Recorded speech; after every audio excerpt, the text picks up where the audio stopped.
ناظرین، آپ دیکھ رہے ہیں جموں کشمیر کی اہم خبریں۔ میں ہوں آپ کے ساتھ مدثر میر۔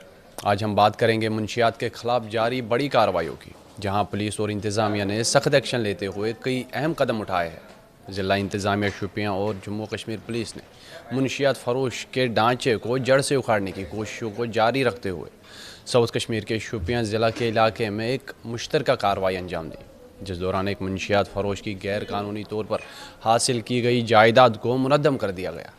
حکام کے مطابق یہ کارروائی NDPS ایکٹ کے تحت عمل میں لائی گئی۔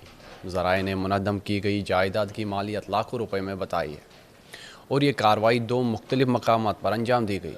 منشیات کے خلاف جاری مہم کے تحت اننت ناگ پولیس نے بھی سول انتظامیہ کے اشتراک سے ایک بڑی کارروائی انجام دیتے ہوئے سرکاری زمین پر غیر قانونی طور پر تعمیر کی گئی کروڑوں روپے مالیت کی جائیدادوں کو مسمار کر دیا۔ اننت ناگ پولیس نے اس موقع پر واضح کیا کہ منشیات کے خلاف زیرو ٹالرنس پالیسی کے تحت ایسی کارروائی آئندہ بھی جاری رہے گی۔ کوکرناگ میں بھی ایک منشیات فروش گرفتار، بھاری مقدار میں چرس برآمد۔ اننت ناگ پولیس نے ایک اہم کامیابی حاصل کرتے ہوئے کوکرناگ علاقے میں ایک منشیات فروش کو گرفتار کر لیا ہے اور اس کے قبضے سے بھاری مقدار میں چرس برآمد کی ہے۔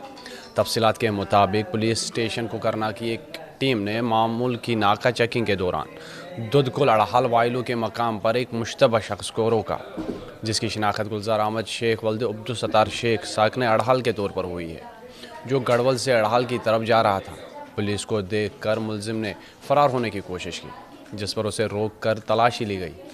اس دوران ملزم کے قبضے سے تقریباً 4 کلو گرام سے زائد چرس نما پاؤڈر ایک پلاسٹک بیگ میں برآمد کیا گیا۔ ملزم کو فوری طور پر گرفتار کر لیا گیا ہے۔ اس سلسلے میں پولیس اسٹیشن کوکرناگ میں NDPS ایکٹ کے تحت مقدمہ درج کر کے تحقیقات شروع کر دی گئی ہے، تاکہ منشیات کے اس نیٹ ورک کے دیگر روابط اور ذرائع کا پتہ لگا جا سکے۔ اننت ناگ پولیس نے معاشرے کو منشیات سے پاک بنانے کے اپنے عزم کا اعادہ کرتے ہوئے عوام سے اپیل کی ہے کہ وہ منشیات فروش سے متعلق کسی بھی معلومات کو پولیس کے ساتھ شیئر کرے۔